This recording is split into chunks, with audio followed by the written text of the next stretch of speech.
Hey, and welcome back. So this one was actually a request that was put in a few days ago. So if it was you that put in that request, I really hope that you're watching this one. But either way, I'm glad I made it because this was a ton of fun to make and to play. I mean, at the beginning, it was a little bit frustrating because we had to try different couple versions and they just weren't working out. But this one here actually shreds. This one here wins tons of games, and you'll see what I mean. We've got an extra game even for you guys today because I had so much fun playing it. So to start off, the strategy is to win the first round at any expense. So what we need to do here is we need to actually look at getting Feigned Death in round one and putting it down on blue coin if we're going, or red coin of use if they're going first.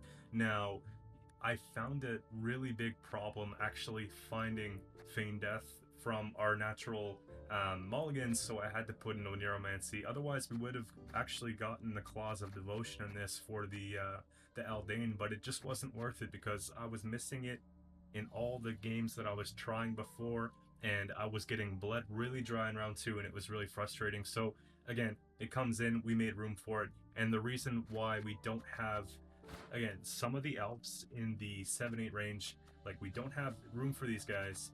We don't have room for, let's have a look here. Where is he? We don't have room for the Elias. We don't have room for a lot of different stuff. But trust me with this one, okay? So that's what we have there. Vernacile is going to be coming out as a proactive play on range row to get to Deadeyes, or as sort of a reactive play. We're playing it offensively. We're going to be putting it on the melee row 9 times out of 10 because we want to just like board wipe them. We want to remove everything that they have, and so that's kind of what we're doing with the Vernacile. One of the issues that I found with Traps is that it lacked points. Although it was really good at removing all the opponent's points, it wasn't really putting out many for itself. So I felt like it was within our best interest here to go with the Simlas. I feel like Simlas in the game today is like an auto-include, and you're probably wondering how I got so many huge units. Don't ask, I'm not sure. I was really glad I was able to fit 412 plus in this one here. But anyways, he's going to be diving in for the Bountiful Harvest. And an alternative to the Bountiful Harvest is going to be the Waylays here. And I think that that's really good because it's going to help actually boost up what we're doing with the Vernal here. And it's going to make a huge difference. Also, there's some synergy that we're going to get to later with the Cat Witcher Mentor that really helps us when we want to stack extra units on the row. So Bountiful Harvest and Waylays are both creating additional cards. And I didn't want to go too hard with this combo, but it certainly packs a punch, and we'll get to it. But Eldane, you've probably seen this one 100 times. Deploy, transform all face-up traps into Elven Deadeyes. So basically, it's kind of like a last save thing. We have like an empty board full of traps that have already been used, and then we play this card. It racks up a bunch of points. You know, if we have the luxury of having also Vernacile in hand, that we can play this second to last. It depends on the situation, and get Verno down for tons and tons of removal range. So, again, you'll see different ways of playing it. Like I've done Verno round 1, I've done Verno round 3. It all kind of depends on how the game's going. Hattori is essentially an auto-include in this list. I feel like it's just really good to be able to play either a second Serpent Trap or a second Pitfall. Those are generally the ones we're going to be going for. Very rarely would you ever want to go for something like a Crushing Trap. You know, maybe if they're playing Swarm, it would see good value, but generally speaking, you're going for one of these two.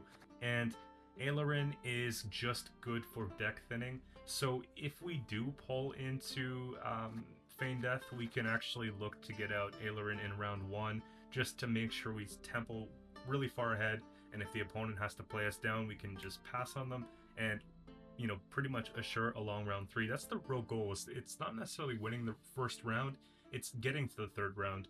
So again, we can either bring us out in round 1 or even just try to not bring it out so we get more carryover later. It's one of those things.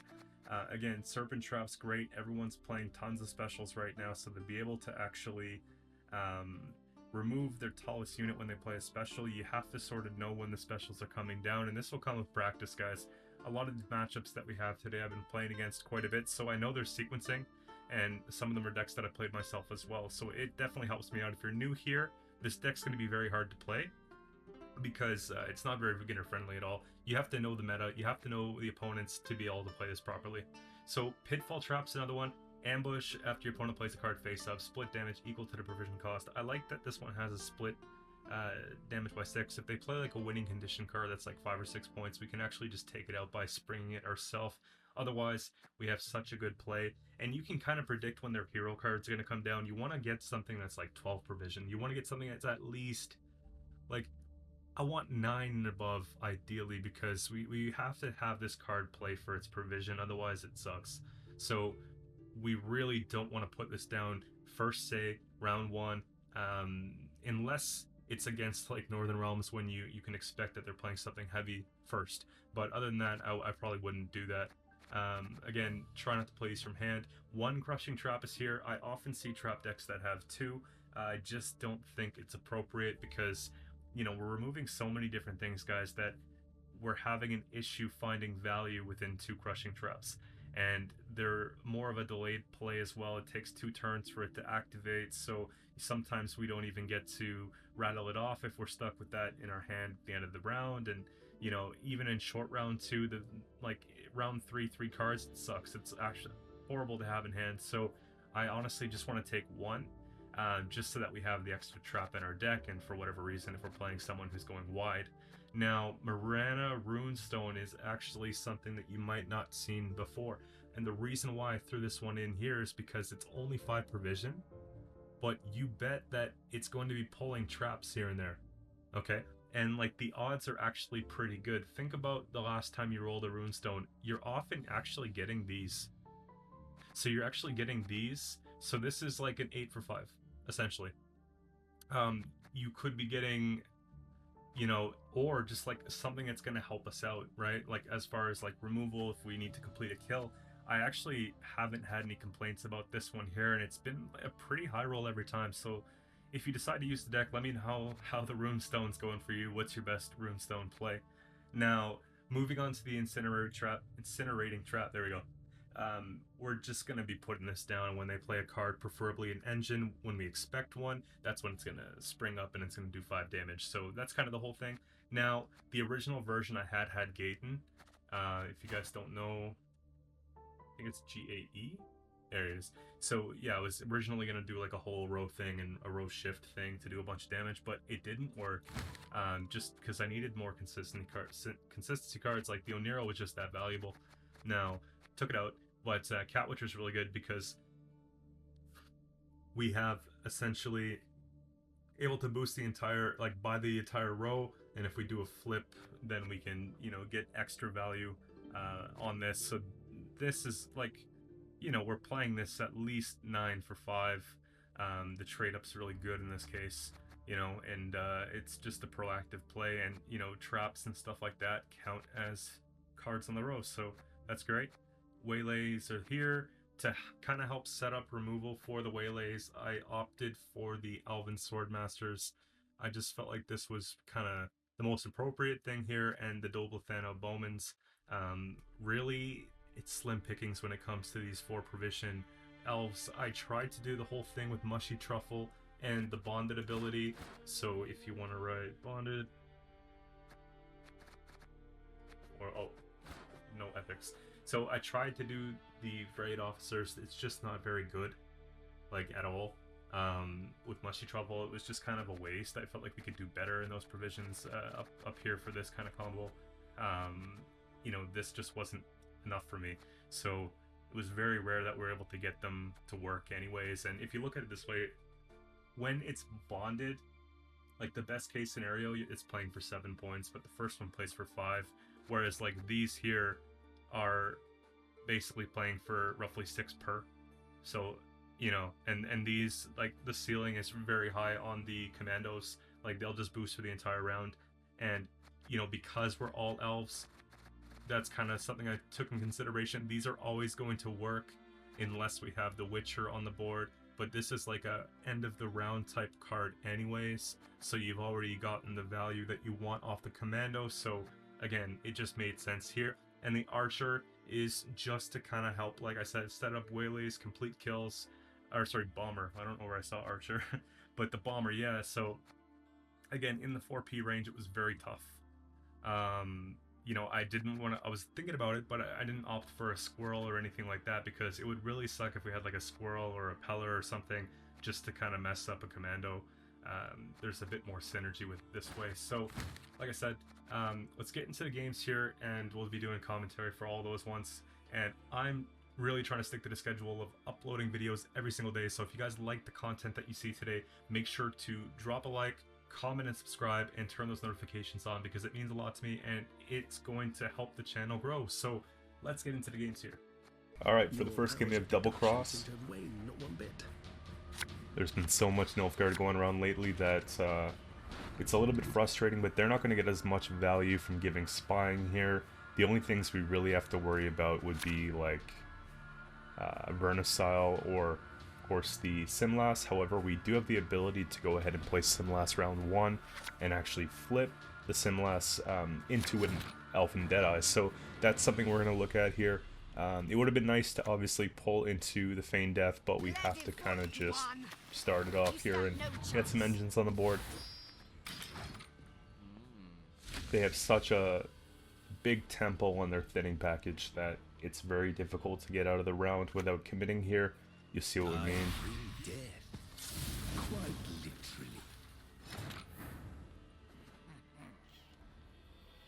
It's unfortunate too, because the Simlas right now is not necessarily a brick, but preferably we look for the Bountiful Harvest.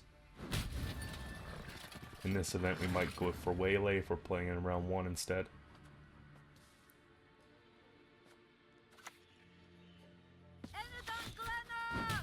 And I'm trying to obviously get better pings for the Waylay, which would have been nice if the Swordmaster stayed. But I don't think it's too bad if we just go for the 2 and 3 at this point.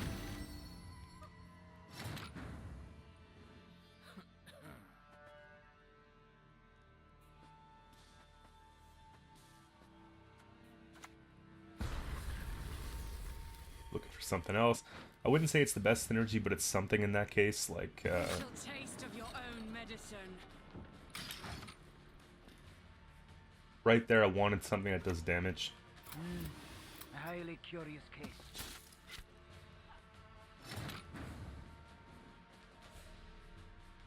But we do have some good, again, synergy with like what we have in hand. We have a couple traps that we could afford to play, so it's not all too bad. And just 1 and 2.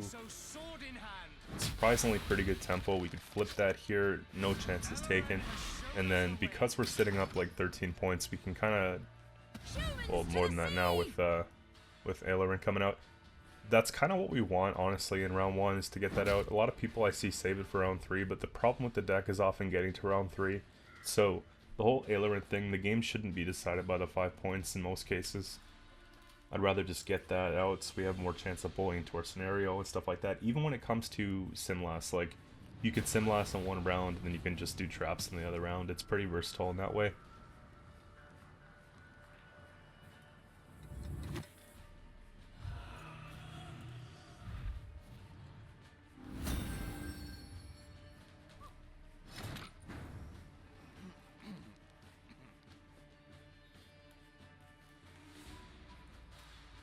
Consideration to take Bountiful Harvest, but there's also consideration to look for that Serpent Trap, because that's no big deal.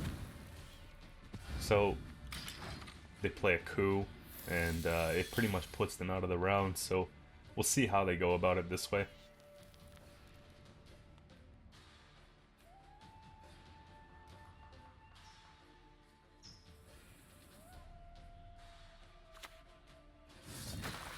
Little do they know, right?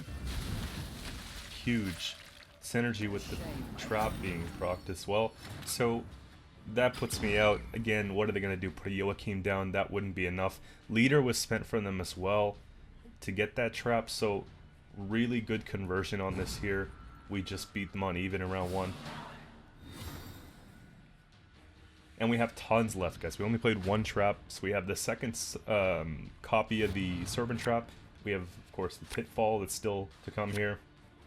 Scenario that's still to come. Crushing Trap. The Eldane Flip. Tons and tons and tons of stuff. And these are really good to put down first, because generally speaking, your opponent's going to want to put out engines to start the round. so we have the opportunity to take out 2 of those engines here. And this is kind of nice because it negates the whole bonded effect, right? Unfortunately, that's still online, but I think we can just try and work around that a little bit.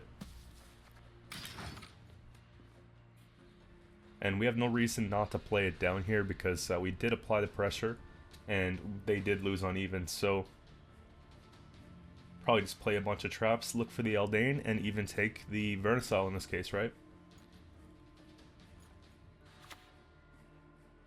You will not regret this, good sir. Watch close. Tons of value here. We want to get that down as soon as possible because we can at least snipe one of them. Other one's unfortunately going to stick around, but we can always look for that later on. Bribery is just an unfair card, but Hattori is hilarious. I don't know if they know how it works, but it really benefits us. Maybe there was no better option. And we just take them all out. Oh yeah, I forgot about the claws. So it wouldn't have boosted up to 3 anyways, because they don't control Vernal, and there's a unit that's not an elf, so that's actually pretty good. Crushing trap value is really good there. The soil is fertile with magic, and dead to one. And just a couple little extra points from taking that Oniro on that there. Unfortunately, they coup it, but this looks like something that we can just crank all the way to the finish line, right? We still have scenario for round 3 if we're fortunate enough to pull into it, which would be something crazy, right? Short round 3 with Feigned Death. Grow, my beauty. Reach high into the sky. And just crank leader and board wipe at this point. They don't let me finish the game, come on man. Anything in particular interest you? Frost is the second one up. And this could be a very frustrating matchup, but I think that if we can get to a round 3, then we have a little bit of an advantage. We don't have a lot of points compared to them, however we do have a lot of points compared to other trap decks, so it should just be alright. We have to come out really swinging in round 1. We have tons and tons of disposable cards here. I kind of want to keep Serpent Trap for security, and we kind of wanted to get rid of the Bountiful Harvest, but we might have to look for the Waylay play after all. Don't dare think you can I'm just looking for that double proc here to get things started quick.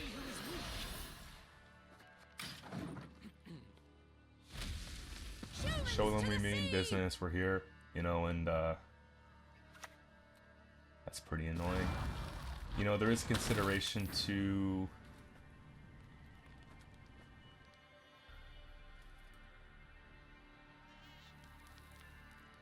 even take Waylays, even though it's not optimal, because we only get 2 damage with the Bomber.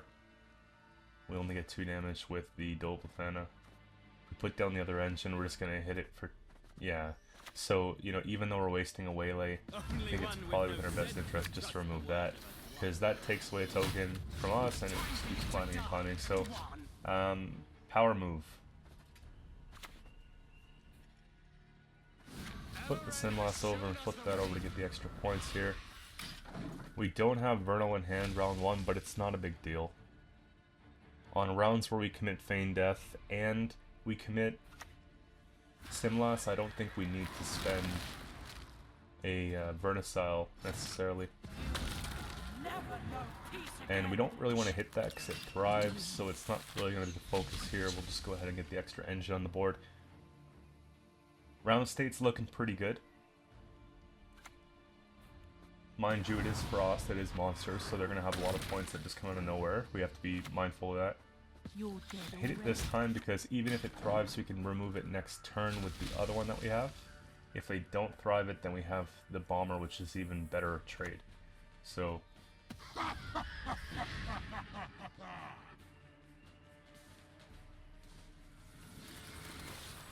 we like to see these leader charges coming out early. It's a little bit less to worry about here. And I didn't play all that scenario and stuff to lose the round. Guys, if you're going to drop a scenario down, that's 14 provisions. You do not want to lose the round. So, again, you have to just go for it. And it's pretty much like at any expense. No card is safe from playing at that point. You see, like, they're not really playing anything heavy, however, they're still able to keep pace, and that's pretty scary.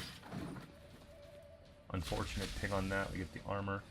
The 2 engines, though, are really big for us. Like, having those, it sort of takes away some of that frost damage that we're dealing with. We're losing 2, but we were gaining 2 a turn, so that's probably pretty good. Second leader charge comes down here. They're so keen on using all that frost. And I'm respecting the tempo. We go for the damage here.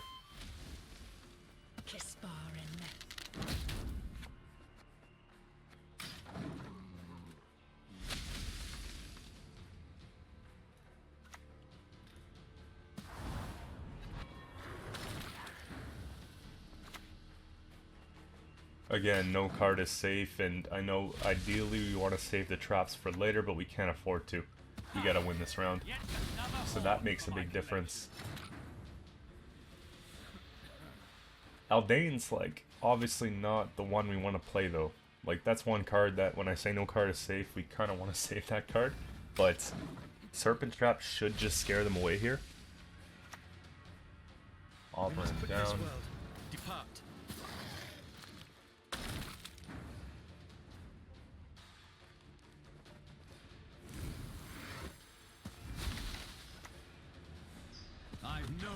And no choice but to Eldane in this matter, so that should get us out of the round regardless. They don't have leader. We have the card advantage. It's unfortunate. We're not going to get that big trap flip at the end, but we still have a lot of points left in our deck.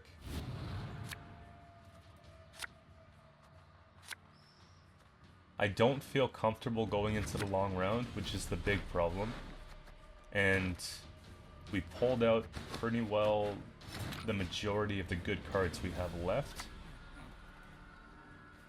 That worries me a little bit. So you're probably wondering why I'm bleeding here is because I think we have to. It just, it was a gut instinct here. That's not obviously ideal, however, they don't have any units out on the board either. Let's try another pitfall.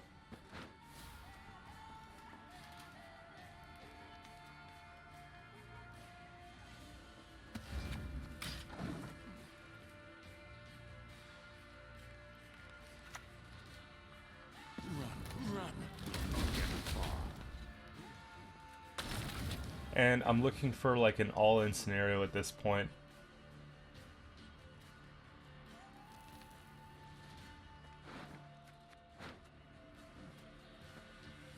For the daisy of the valley! It would require them to play the Mamuna to get ahead. And I think that if they have Mamuna in round 3, we just lose. The only reason why I'm doing this, though, is because we saw the Auburn commitment in round 1, so I felt comfortable with them not having any really big stuff left when this is all done here. To see Eridan and Haruna with a trade for Verno was crazy. The fact that we got out of that round, card down, bled him down to nothing, that's pretty good. We have better shot seeing who top decks better, I think, than anything else at this point, so I'm looking at that. It's probably not going to be good. Crushing Trap's horrible in a short round 3.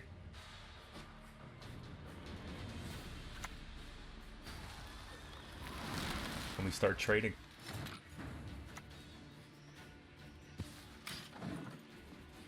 I'm thinking that if they have like no units, they're probably going to play their unit last, which is why I'm saving the second trap. Your souls will propel. Fooled me though.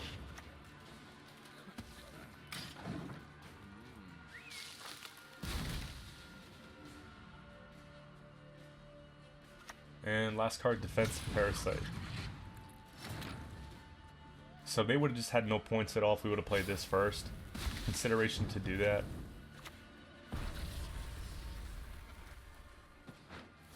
And we'll just take a modest, humble Dwarf here and win it by 1 point. Those are the games I like to play though, honestly. Those are like so much fun to me. Shield walls coming up. This could be shield wall mages. This could be some revenants. Randomness, you know. Could be classic shield wall. And do we get the perfect hand? Never quite. So there's a lot of traps in this one. We want to mulligan away the traps. We also want to mulligan away the bricks. Make sure Simlast's is in good shape.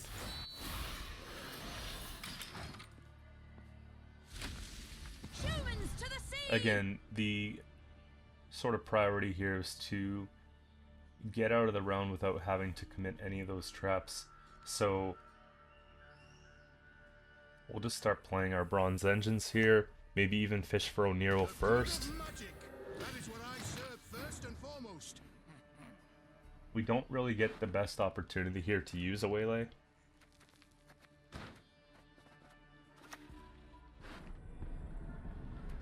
It's not a very good waylay, except for if we do that. It doesn't have to be unranged. Time to die. I'll do so sword in hand. Time for you to die, Dwan.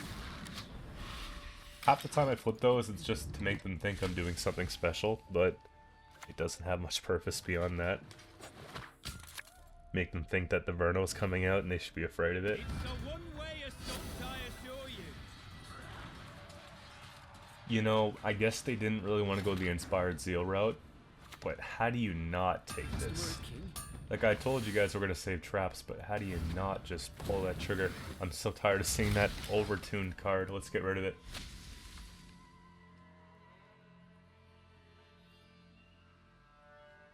And we have to look at getting out of the round. Obviously, it would be kind of nice to catch them in a position where they're losing on even. However, we still have a couple disposable cards here that we could play. Get down one of those other engines as soon as possible. Ultimately, it's more points if we play her. It's that extra point from having it work on the first turn.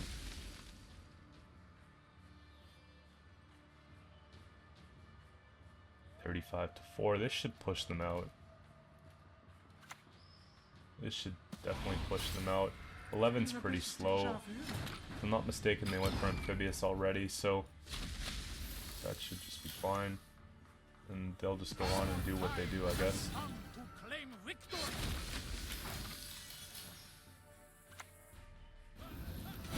So I'm thinking maybe like a Rogner deck or something like that. There's 3. No dice. They go back in for one more card probably.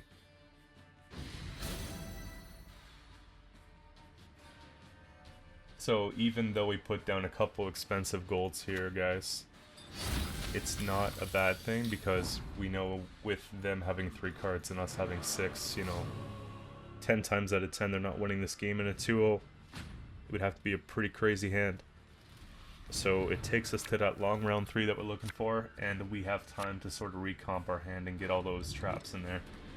So I'm looking to get as much traps as possible right now, but looking for one throwaway card. Throwaway card would be the sword. Is it Sword Master or Sword Dancer? I think it's Sword Master. Yeah? Yeah, there it is. May your sword and arm be one. And suddenly it looks like we committed nothing at all. We get the 2 Bountiful Harvest coming out in round 3. We're looking for the Serpent Trap, but we have O'Neill access, so it's actually really, really, really good. If I get Miranda Runestone, that's even better. We could try to roll another one. Cat Witcher is also very good.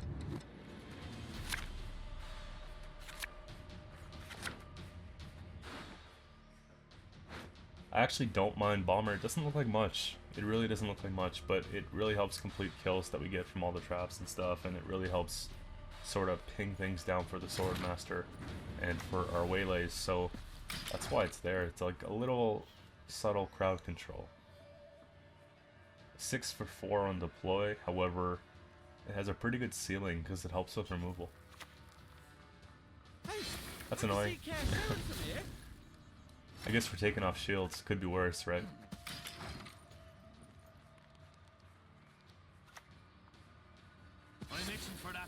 That's also annoying. Just go ahead and boost their hand. And no reason to interact with them right now, I suppose. That's not even a huge thing if I play the bomber, but what else we got here? There, we'll take a serpent trap.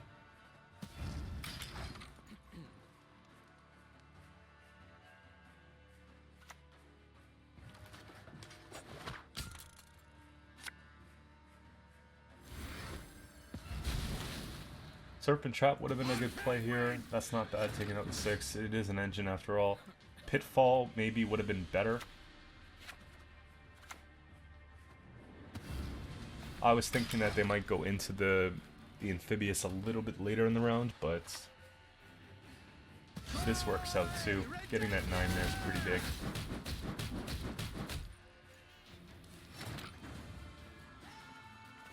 We can just flush the back row. Whenever you see Defender go down, it's perfect for us here because now they're going to be row stacking.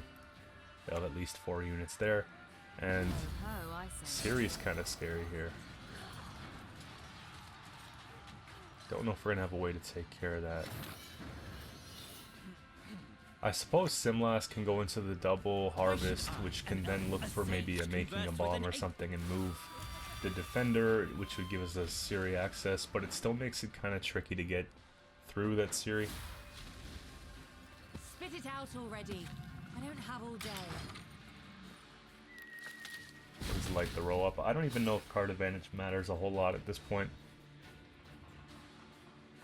Got 5 traps on the board, couple specials there. Kaldar is probably a bigger threat. They should respect that with a shield. Perfect. And it's just unfortunate because we don't really have like a way to do a lot to Kaldar. It's not like a directed control thing.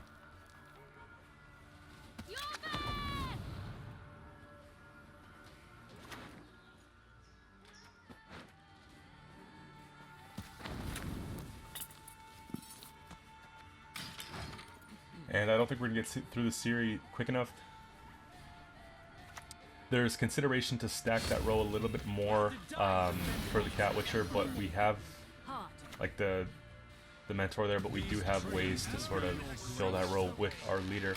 So for now, I'm just spacing it out a little bit. For 5, there's going to be 8 of them. With the Vernal, it's going to give us solid damage here. And that's not all too impressive for a finisher. Puts us within reach. They get the extra card, yes. However, we can just go and... They already know. They already know. It would have been too many points. Moving on to Carapace. Carapace could be Kelly. Kelly could struggle against low units. Round 1's going to be very tricky to get. But if we get to round 3, it makes Kelly very tricky to play. And if they play Kelly on melee round 1, then they're probably going to play Kelly on melee round 2, obviously, right when they pull it back. So, around 3, whatever one it happens to be. So we get what we want, but we know if it's Kelly, and I'm just assuming it is at this point, they have a heatwave access, so I can't really lean on the scenario as much, but we kind of hope that they take the heatwave here simply because it is a double proc, so we've gotten like a lot of the value out of it that it's going to give. Would be a pretty good trade, and that's kind of why we have that stratagem, right?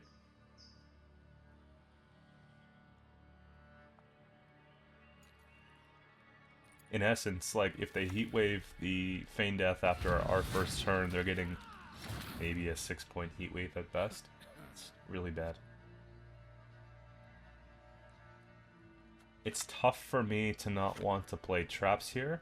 However, Swords I smile at, weapons laugh. We want to get some engines down, and because I was expecting like a Nithral come down or a Ciri come down, you see, and I'm just like, ah, we could have had that, but there will be a better time.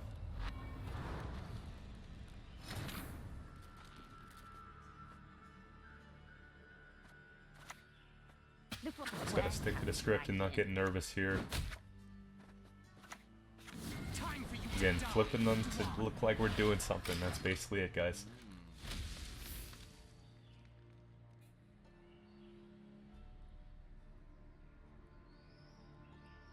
Realistically, you could just take it to heal something that's been damaged, but we are looking for a way out of the round. Let us sing the song of steel.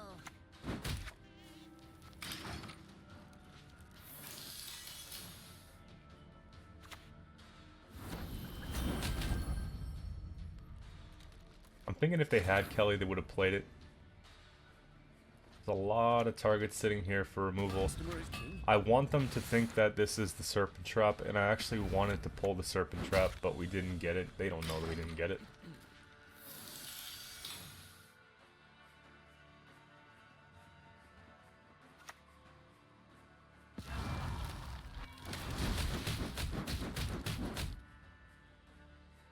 Buying ourselves some time. We have like a really good setup for... No, they have a really good setup for bringing all these great cards back, whereas we don't. We have be the 2 Sword Masters and we have the Aileron. So, you know, 2 very slow engines and then just a little point slam.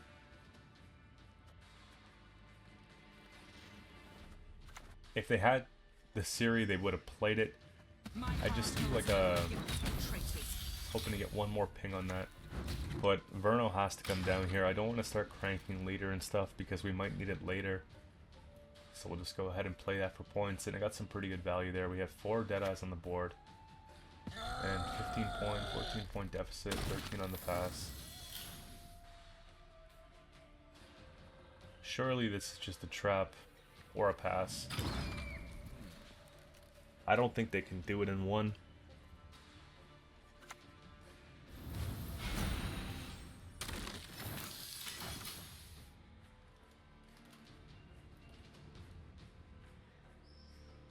Would require the 1 plus the full leader. They're surprisingly clean creatures, as it happens. So it helps us, again, sit in a situation where we probably get that round 3 we're looking for.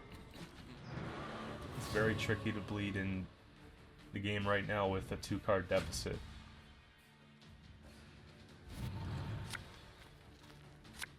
And long round is not bad for us, because they're going to be playing a lot of specials to boost their own units. Kelly might not work the way it's intended, so we do have some sort of advantages there. And we have that last turn, last save situation where we can play our leader then. And that's huge.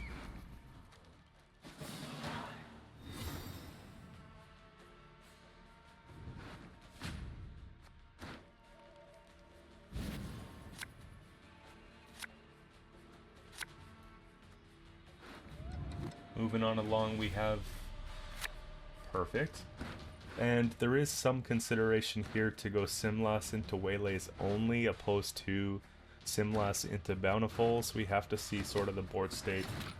In this case, it looks like we're opting to get those Bountiful Harvests, otherwise we would have mulliganed back the Waylay. I think that's fine.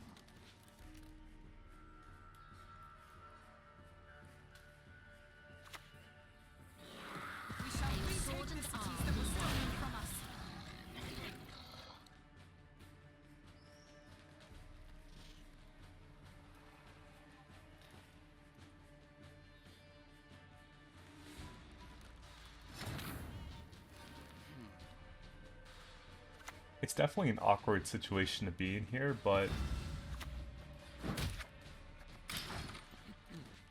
try not to give up. It's really easy kind of to look like things aren't really going our way, but that's a perfect trap.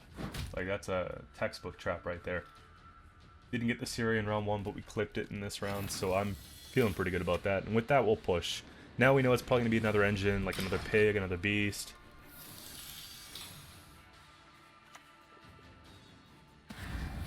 The trade-up is just phenomenal on this, guys. Mind you, we have no points, but sort of the point. I'm thinking at this point, now it's going to be maybe something expensive. This is maybe where they give up on the Kelly and put it on a ranged row, or they play like another big point slam or something.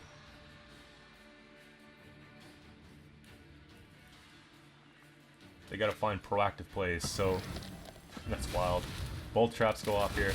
I wish it was a little bit more of an expensive card, you know, off the pitfall. It really only played for 4, but I guess after getting so lucky with the other ones, it's fine. Sort of feeling good about just continuing to put down these traps. Trap count's 5. We have the opportunity to get 6. See if we can high roll off something here. We get it? Not this time, but we do get some good damage, and that's fine.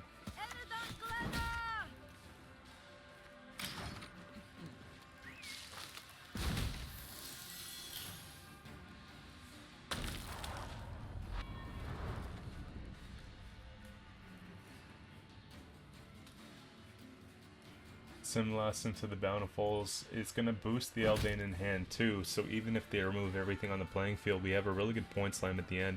We'll have 10 points in hand, plus whatever the flip is, so we're looking at 3, 6, 9, 12, 15, you know, plus the 10 from the Eldane. That's a crazy point slam. Only one with no Qcento would trust the word of a dwarf. Little ambitious, but I don't think they have access to take out both of them in one turn, right? So, exactly. So these go down, and they just knew that it wasn't worth playing into at that point. This one's going to be a very interesting matchup. I think that when it comes to our play setup versus what Battle Trance is doing, it's going to be very difficult to win a game like this. They have so many points. They have the Defender, the Melusine, they've got the Scenario, all the alchemies. Like, we might get a Serpent Trap that's like really good, but how do you outpoint a deck like this?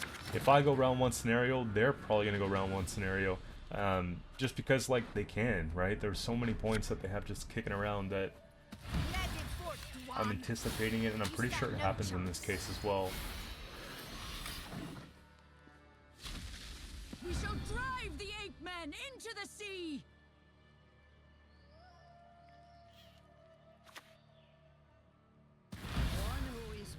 There, you see it?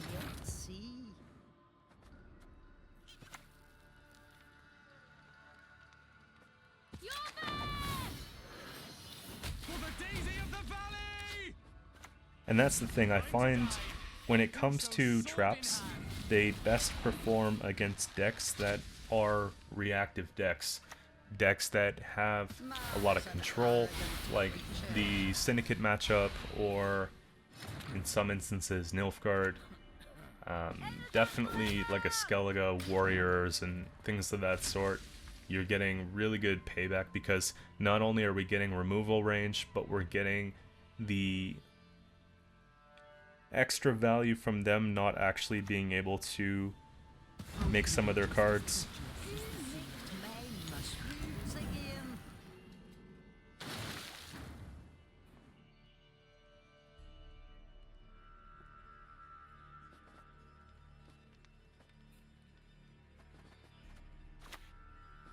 Let us sing the song of steel.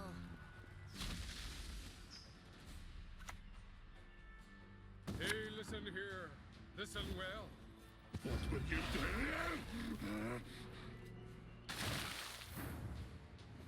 And they're keeping pace with us here, right with us. Seeing both of those druids on the range row is pretty scary. The Rain's obviously keeping us behind. They can just pretty well play anything at this point. The third one comes down, that's terrifying. And the full leader, like, they don't want to see us win here, guys. Huge value, we're down by 15 points and counting.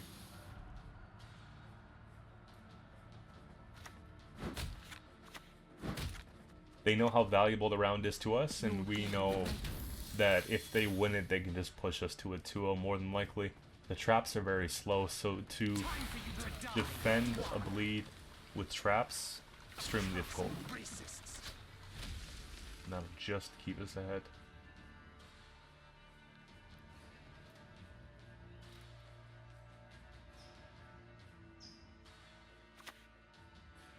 You can kiss my tail goodbye.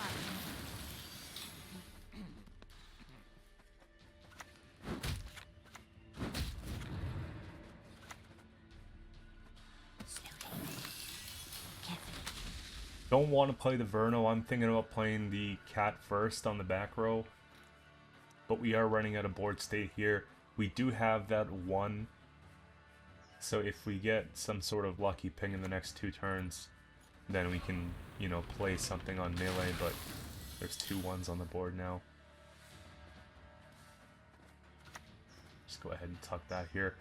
That's a pretty good trade-off, right? It's a 9-point slam for 5 provisions. You see what I mean?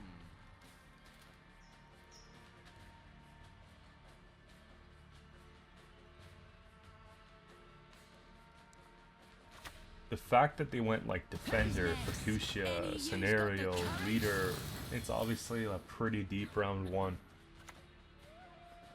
Cast off your arms, then we'll talk.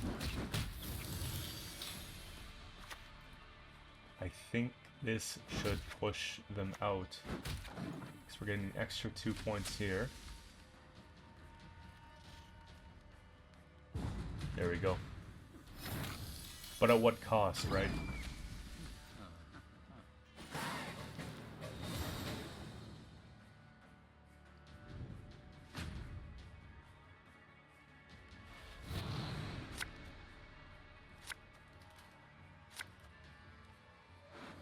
Few traps, you'll love to see it. It's not a lot of points though. We have Simlas we still want, we have Hattori we're still looking for. Eldane we're still looking for. Luck's not on our side here. We have to pass and go to round 3 because we cannot bleed them out and win the round with what we have right here.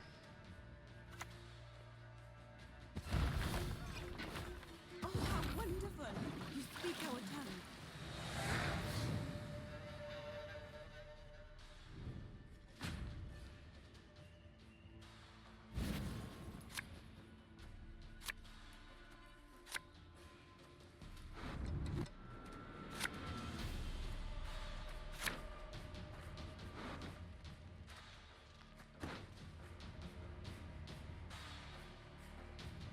So Oniro into a Simlas is probably not the line because we do have one of the Bountiful Harvest in hand.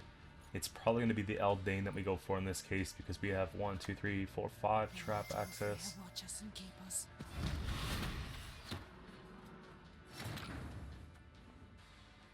Consideration to just take that out here because it's a really good spend, especially if they put like a Melusine down beside the defender. At least in this case we can take out potentially the Melusine right after with the Hattori Serpent Trap.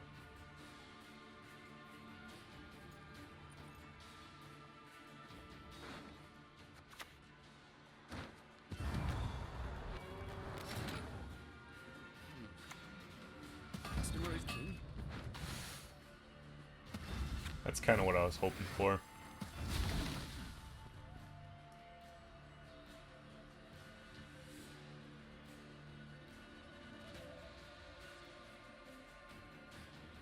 It's crazy. First round was just so many points. This round is just so little points. The coral is huge because it's proactive with the discard. We have 2 points that can quickly remove here.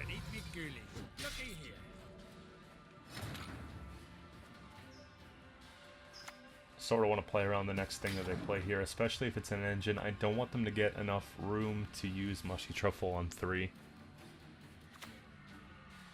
I'll take that. That's good.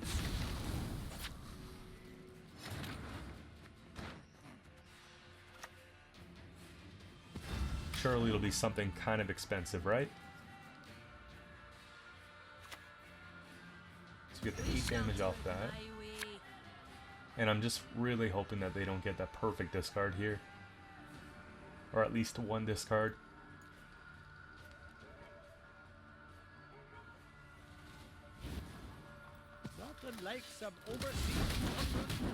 Perfect. Just go ahead and clip one of those. Now we have the roll punish as well, which is very helpful. It's 5 traps.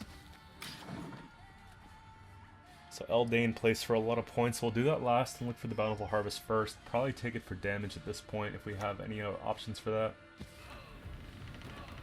And I guess they're expecting that we're doing some roll punish. At the same time, they do have to get the third unit on the row, so... Alright, so it's a greeded out thing. 2 damage would have been nice, maybe 7 value, but I don't know.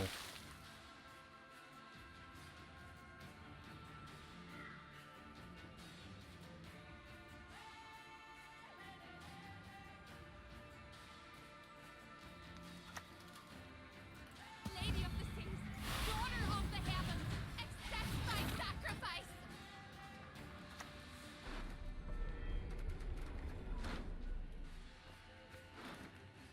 There he is. So Fredo's gonna miss him for a sec. 25 points. You're in my forest now. Get the clean removal on the 3. And it's a tie.